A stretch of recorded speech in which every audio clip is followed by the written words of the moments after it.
Bonjour à tous, on se retrouve aujourd'hui pour les résultats de NXT du 12 août 2020.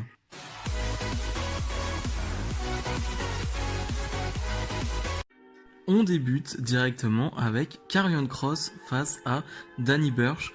Karrion Kross, il me semble qu'il avait attaqué Danny Burch en backstage la semaine dernière ou il y a quelques semaines, je ne sais plus. Mais voilà, donc on a ce match, c'est un match à la Karrion Kross, c'est-à-dire qu'on va avoir une grosse domination de sa part, une grosse prestation physique, une grosse domination physique, avec un Danny Burch qui va jouer le face qui se donne à fond, qui va essayer de tout donner face au Big Hill. Mais voilà, Danny Burch va avoir un très léger comeback, mais ça ne va pas suffire. Karrion Kross va faire évanouir Danny Burch en quoi 4-5 minutes, je dirais, quelque chose comme ça. C'était très attendu, mais ça a été plutôt bien fait, c'était bien réalisé. Et après le match, Keith Lee arrive avec un contrat. Il nous dit que voilà, cette fois-ci, il y a le nom de Keith Lee, il y a le nom de William Regal, et voilà, il y a le nom de Karrion Kross pour officialiser leur match. William Regal qui avait dit, je crois, il y a quelques semaines, voilà, que ça ne se faisait pas comme ça, il fallait son accord, il fallait un contrat. Et donc, voilà, Keith Lee qui donne le contrat à Karrion Kross avec Scarlett Bordeaux. Scarlett Bordeaux, encore une fois, qui n'a besoin de rien faire, juste d'être là. Elle a un charisme assez dingue. Je sais, je le dis chaque semaine, mais il faut le dire, elle a un charisme incroyable. C'est dingue. C'est pas donné à tout le monde d'avoir ce genre de charisme, mais en tout cas, elle l'a, et ça vraiment, ça sert énormément à Karrion Kross. Donc Karrion Kross va signer ce contrat d'une manière très dédaigneuse, j'ai envie de dire. Hein. Il va vraiment regarder Keith Lee en le signant en mode je m'en fous un peu de ton contrat. Et Keith Lee qui va ouvrir le contrat après derrière et va prendre une sorte de flamme, de grosse flamme dans la tête, tout simplement. Donc Keith Lee va être brûlé, les médecins vont venir l'aider, mais c'était très inattendu pour le coup. Vraiment, ce genre d'effets spéciaux, on va dire, c'était pas incroyable, mais l'idée, est bonne, je trouve. Vraiment, j'ai trouvé ça très cool dans l'ambiance Karrion Kross, Scarlett Bordeaux, dans leur ambiance très bizarre, j'ai envie de dire, très spéciale. Ce petit coup de magie presque, j'ai envie de dire, c'était très fun, c'était vraiment très bien, et ça conclut parfaitement un très bon segment. Drake Maverick face à Killian Dane, qui va être un peu entrecoupé d'une grosse pub, donc voilà, une pub qui est mise sur le côté, donc on peut voir le match, on voit le match, et aussi qui va être entrecoupé avec juste Keith Lee, hein, qui part à l'hôpital dans une ambulance. Et après, on nous montre aussi l'arrivée d'une Disputée d'Era. Donc vraiment, on profite pas du tout de ce match. Et tu sens clairement que le match, on s'en fout. C'est dommage, parce que j'aurais bien aimé voir un Drake Maverick et Ian Dane dans des conditions normales, on va dire. Mais voilà, une Disputée d'Era vont arriver sur le ring, vont foutre un gros bordel, vont tabasser les deux. Et Adam Cole, forcément, va faire une promo pour aller de Pat McAfee qui l'a attaqué la semaine dernière. Je me suis renseigné, bien sûr, c'est un ancien joueur de football américain. Oui, je suis pas du tout très intéressé par le football américain. Je n'ai pas de culture dans ce domaine-là, donc je ne savais pas du tout d'où il venait. Mais voilà, c'est un ancien footballeur américain. C'est pour ça que ils ont fait beaucoup de références au fait qu'il lui a mis un kick dans la tête. Voilà, une sorte de comme au football américain, il me semble. Mais bref, donc du coup Adam Cole qui challenge Pat McAfee, enfin qui le challenge en tout cas à venir la semaine prochaine s'il a les guts, s'il a les boules, on va dire tout simplement, les balls de venir la semaine prochaine.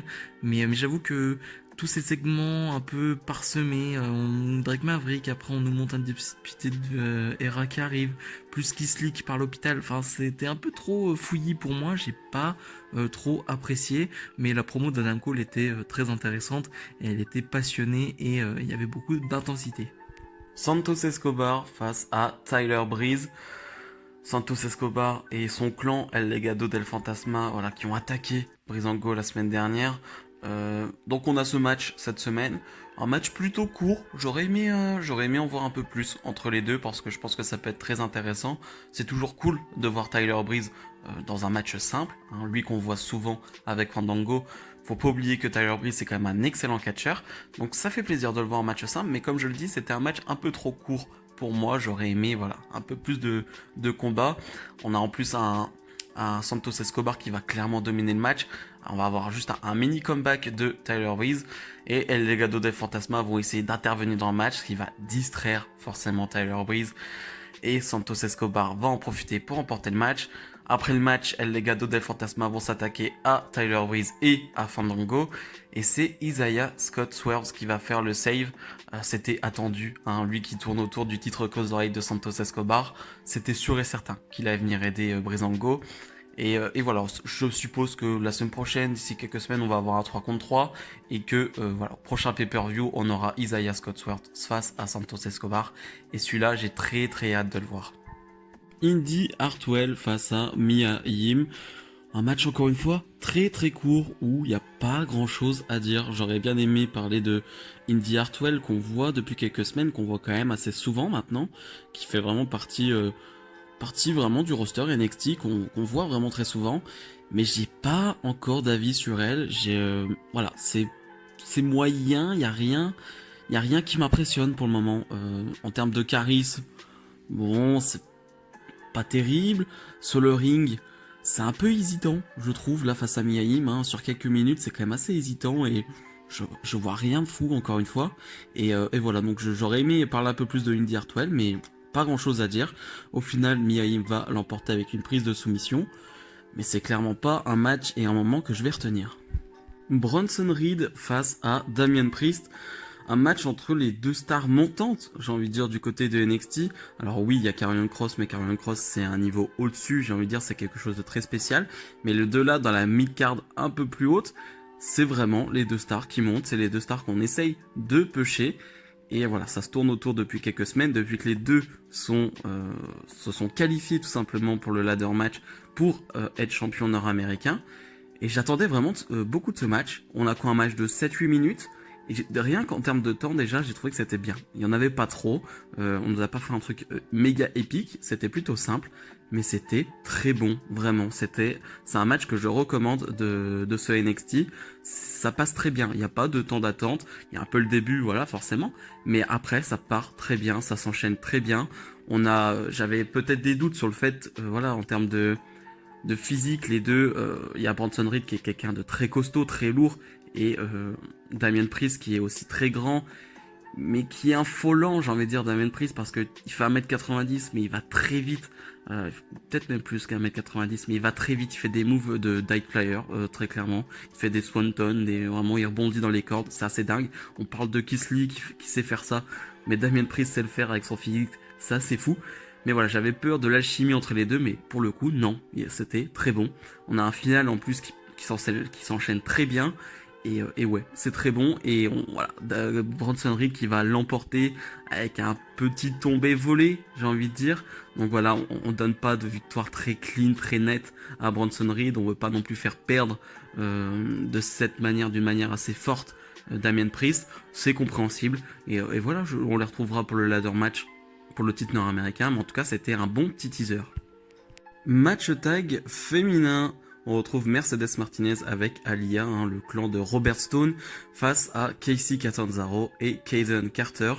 Un match plutôt rapide, là aussi, on a quoi, 7-8 minutes, quelque chose comme ça, il y a une pub qui est dans le match.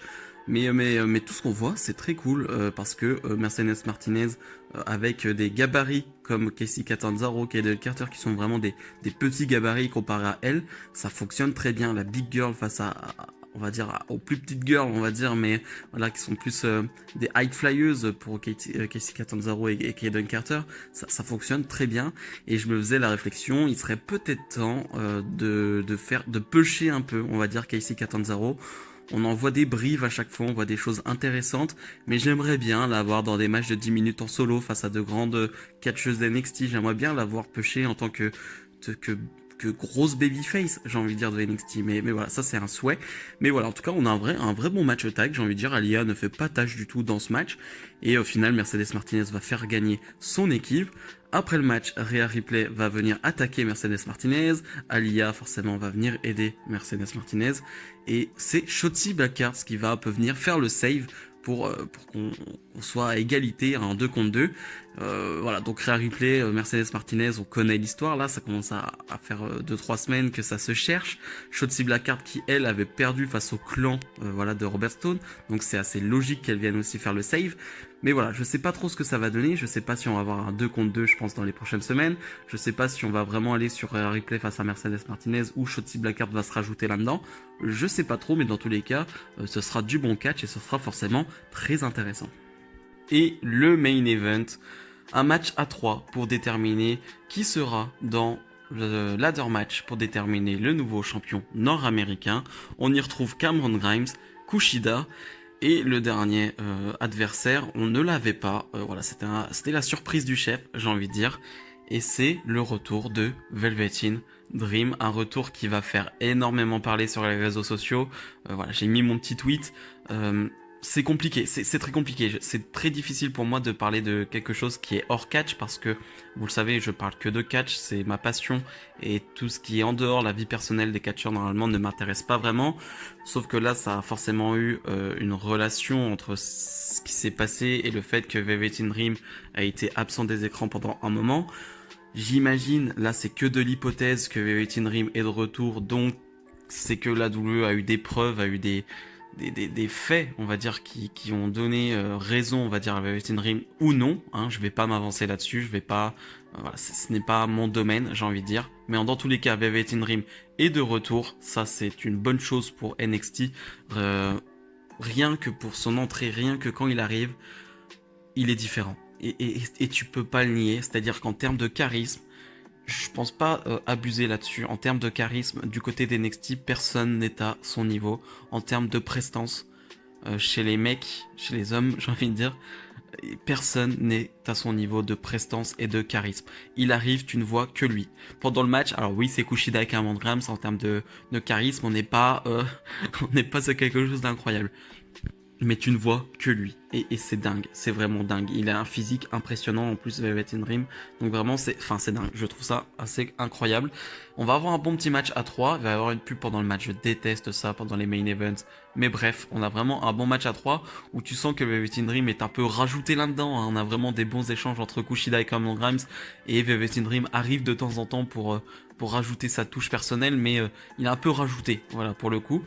Et on va avoir un vainqueur surprise pour moi parce que avec l'arrivée de Velveteen Dream, je pensais clairement que Velveteen Dream allait l'emporter. Ça me paraissait évident. Et finalement, non, c'est Cameron Grimes qui va faire le tombé sur Kushida. Et donc Cameron Grimes est qualifié pour ce ladder match pour le titre nord-américain. Donc encore une jeune superstar qualifiée pour ce titre pour ce ladder match. Et après le match, Velveteen Dream va attaquer Kushida. Peut-être directement un heel turn et voilà, c'est ce que j'ai envie de voir. J'ai envie de voir un Velveteen Dream plus agaçant, plus prétentieux.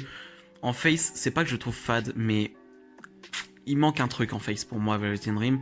Et dès qu'il est heel, j'adore ce côté très agaçant, très prétentieux. J'adore ce côté-là de Velveteen Dream. Donc pour moi, c'est une bonne chose. Et on va avoir un face-off final avec Finn Balor parce qu'on nous annonce que voilà, les deux seront dans un dernier match pour avoir la dernière place justement, pour être dans la dernière place pour le titre, pour le ladder match du titre nord-américain. Donc voilà, on te l'annonce comme ça en fin de show. C'est vrai que j'avais pas compris de base pourquoi Finn Balor était là, je comprenais pas trop. Mais voilà, avec les explications de Mauro Ranallo, on comprend vite. Mais en tout cas, ouais, j'ai trouvé que c'était une bonne fin de show et un très bon main event. Bilan de ce NXT, un bon NXT. Voilà, je dirais pas que c'était un excellent show parce que j'aurais aimé en voir un peu plus sur certains matchs. J'aurais aimé voir un match ou deux un peu plus long, voilà, que ça aille un peu plus loin, mais ça reste quand même un bon show NXT avec le retour de Velveteen Dream qui fait énormément parler sur les réseaux sociaux. Voilà, je vous ai déjà donné mon avis, je l'ai donné sur Twitter, mais voilà, je vais pas en reparler encore, mais voilà, ça fait énormément parler et c'est assez normal. Je peux comprendre que ça va se parler, mais voilà. Mais bref, Velveteen Dream est de retour. Je pense que en termes juste de catcheur et de charisme, juste de personnalité, je pense que c'est une très bonne chose pour NXT. Et voilà, on a eu un très bon main event aussi, et ça nous annonce aussi on nous annonce de très bons matchs pour la semaine prochaine. Donc voilà, si cette vidéo, comme d'habitude, vous a plu, n'hésitez pas à mettre le petit pouce bleu. Faut essayer de passer la barre des 10 pouces bleus, des 10 likes, ça me ferait énormément plaisir. Et ceux qui ne sont pas encore abonnés, abonnez-vous. On est bientôt aux 300 abonnés. Voilà, je le dis, je le répète, on est à 5-6 des 300 abonnés. Ça me ferait énormément plaisir. Donc voilà, nous on se retrouve dès samedi pour la review de SmackDown. Salut, salut!